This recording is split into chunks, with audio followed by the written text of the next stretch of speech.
Okay, thank you for downloading our content yet again. My name is Jake, and I'm always humbled that people would take time out of their day to come and listen to what I have to say. So try to keep this on point and make it useful. Let's get right into it. I've been troubled lately, and I've had several dialogues with people asking why certain things are going on. And specific to this are arguments online and are really nasty discussions about things that seemingly have a commonality to them and seemingly are of good intent, but people are seeing it differently. And I think the best way to explain this is through the lens of ethical principles. So in counseling, we have 5 ethical precepts, and I'll get to those in a minute. And I think if we look at these discussions, these dialogues, these arguments, these fights, if you will, because sometimes they escalate to that, through the lens of ethical precepts, we'll understand and appreciate better where people are coming from with their different perspectives. First, I want to give a background on what ethics are and how they pertain. So, in my profession, much like most other professions, we have ethical codes. Now, irrespective of profession, you probably have something like this if you're working in it, whether it's construction and contracting or talk therapy like I do or haircutting. You're going to have a professional ethical code that sometimes they're several pages long. There's lots of detail and nuance in them, and they provide guidelines and guardrails to inform how to go about doing what you're supposed to do so that everybody's aware and informed and people don't get hurt. Okay, these ethics did not get plucked from thin air though. And what they do is they arise from a bedrock of principles, and I pick 5, and some people will say there's 6 or 7, some people say 4, but I choose these 5 and I like them. And if you go to the Zephyr Wellness site, there actually are guiding principles. So the 5 ethical precepts of counseling, I think, are important because they're universally applicable. Again, regardless of profession or not, I think they're also good for guiding life decisions as well. So let's get into it. The first one that I want to list off is autonomy. The second one is justice. Then we have non-maleficence, beneficence, and fidelity. What do they mean? All right, autonomy is simply respecting the ability of the person, in my case, a patient that I might be treating, to choose for him or herself what they want to do. It's not my job to instruct them what to do because that would be coming from me, not them. So autonomy is really important. Another word for autonomy might be liberty or freedom, the freedom to choose for oneself. If they want to change their behaviors, they don't want to change their behaviors, that's fine. That's not up to me. It's up to them. And my job is to provide an environment that's conducive to that change. So I want to be warm and welcoming and non-judgmental. I also want to educate. I want to provide information from my experience perspective, my thousands of hours, my graduate degree, my training, all that stuff. So that they can make an informed decision. And speaking of informed, one of the first things that happens when a patient comes into the counseling office is we ask them to sign a consent to treat. And you've probably seen this whether or not you've been in mental health care, but if you've been in healthcare at all, they ask you to sign the paperwork in the beginning. And what that paperwork does is it says, I hereby understand the risks and benefits to this thing that I'm about to do with you, Dr. So-and-so or whatever. Well, that's an informed consent. And in the spirit of autonomy, you're actually granting the power to somebody else to help you along the way, right? So consent is a very important component of autonomy, and we don't want to step on that. I tend to hold autonomy a little higher than the other 4 ethical principles because I think it's the easiest to violate. In my profession, especially because we're a bunch of healers and we want to help people, we don't want to see people in pain and misery.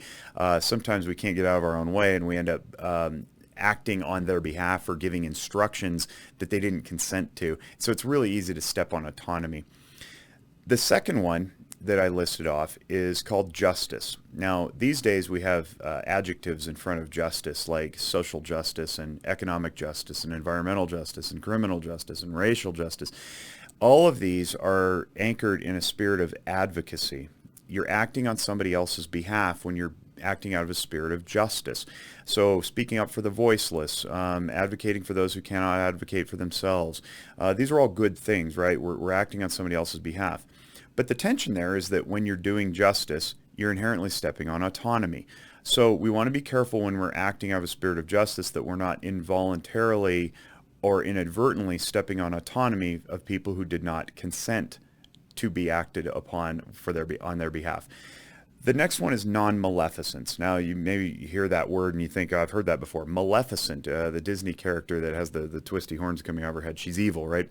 Non-maleficence says do no harm. You've probably heard of that concept too. What we don't want to do is hurt people. So in the spirit of non-maleficence, while we're doing whatever we're doing, our interventions and our strategies, we don't want to cause harm. And right next to that is beneficence. Beneficence says go help somebody. Be helpful, be beneficial, right? Add something, contribute something. So we're commanded to do both, avoid harm and create help. And then finally we have fidelity. Fidelity has its roots in another Latin word, fidelis, which means faithful. We could also say honoring, right? So if you're faithful and you're honoring, what are you doing? You're faithful to the contract, the agreement, that consent that we signed in the beginning, that was done out of autonomy and right mind and all that stuff. So when we enter into this contract, we agree to certain terms, which may be an exchange of goods for the services, right? Cash, or billing your insurance. I want to uphold my end of that agreement and be faithful to it. But I also want to be faithful and I want to honor the profession, the professional standards, the professional ethics. So all these five are supposed to hang in balance. But as I alluded earlier, when you're doing one, you're inherently stepping on something else, if not multiple. So if I'm acting out of a spirit of autonomy, for example, I might be working with a child, a teenager who refuses to do his homework. Okay. If I'm acting out of a spirit of autonomy, I'll say, hey, it's your choice not to do your homework. There might be pain that accompanies that, and I'll give him information on what may come if he chooses not to do his homework. But if I don't want to do that, if I'm uncomfortable watching a person move forward and make what I think are poor decisions, I might be compelled out of a spirit of non-maleficence, don't harm them, and beneficence, and also justice to say, no, kid, it's not up to you. You must do your homework. You need to do your homework. You shall do your homework, right? That tends not to go over super well with teenagers if you've ever worked with them. But what I'm doing is I'm doing it from my perspective, and my heart of hearts, I think, is the right thing. I'm commanding this kid to do his homework, and I think I'm helping. I think I'm avoiding harm. I'm helping him avoid harm. I don't want to see him fail, and I'm acting on his behalf because, geez, he's just a lowly teenager. He can't possibly know for himself the outcomes. I, the adult, I have been through instances where I didn't do my homework and it caused harm. So out of my own pain avoidance, I might want to try to help him avoid pain. That's all well and good, but I'm stepping on his autonomy. And I don't know that he necessarily consented, if we go back to the consent to treat form, I don't know that he consented for me to lecture him on what he needs to do in his life, right? So you can see how this shakes out. Let's take it to a bigger picture. Why are we fighting on Twitter? Well, we'll take one thing that's really contentious right now, masking children. Masks at all, but we'll spend the time on children. And there may be multiple sides to this, but I'm going to take two sides. Masks, no masks. Masks on children, from people who want to put masks on children, are doing so from a spirit of justice typically, and also some beneficence, and they don't want to see harm. So they'll say, hey, look, we'll presume that these data exist. We'll presume that the science says that if you put a cloth mask on your face, you're going to stop COVID transmission and prevent people from getting sick, right? That's the do no harm. It's also helpful because when they're not sick, they're healthy, and you're doing it on their behalf. You're saying, we will make you wear these masks, children, parents of children. Okay, well, that's all well and good, and that's beneficial, and that's fine, and that's a great perspective to have. On the other side, we have people who fall into a camp that may hold autonomy a little higher and say, no, they didn't consent to this. They didn't consent to being ordered and instructed to put masks on their children. And oh, by the way, our perspective on this side says we need to uncover faces so that the facial expressions can be communicated, especially in children, so that they understand emotional functioning and psychological functioning and social interactions, because we need our mirror neurons to work, and we need the reciprocity of accurate emotional expression so that we can grow and develop as appropriate to our age. We also think that we're doing no harm by avoiding this potential developmental delay, and we also think we're doing help by assisting them further. And some people may say, oh, I don't agree, whatever, that's fine. But the point is that both these sides, if you will, are seeing the same thing, doing the same exact advocacy work. One happens to be rooted a little more in justice. The other happens to be rooted a little more in autonomy. And who's right? Well, we don't know, because I think from both perspectives, both could be right. How do we get to the bottom of this? How do we resolve the tension? Well, dialogue. Dialogue and conversation is how we do it. We don't do it by shrieking at each other. We don't do it by hammer texting, capital letters at each other. I mean, these are our neighbors. We don't want to be fighting with our neighbors. What we do want, though, is to respect that all 5 of these ethical principles are equal and valid and good and hang in tension with one another. We want to be mindful that if we're acting out of one, we're inherently stepping on another.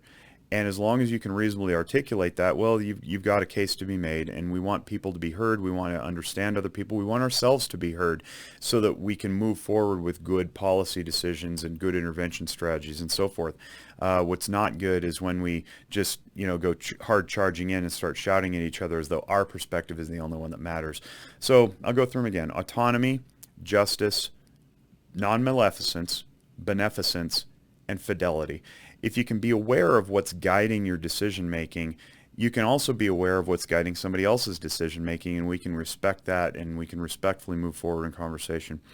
I hope this was helpful for you. I hope it was beneficent. I hope I didn't harm anybody. I hope that, in inviting you to view this video, I'm honoring your autonomy, and also I'm advocating on behalf of people who may not have the information. That's my justice, right? Maybe it's educational justice when I'm teaching this stuff. And then ultimately, I hope I'm faithful to the promise that I made to you at the beginning that this is useful in some way, shape, or form. That all being said, we invite you to share this around if you found it beneficial. Subscribe to the channel, and follow us on other avenues. All the socials, we're out there. So thank you very much. I appreciate your time, and as always, we wish you great mental wellness. Bye-bye.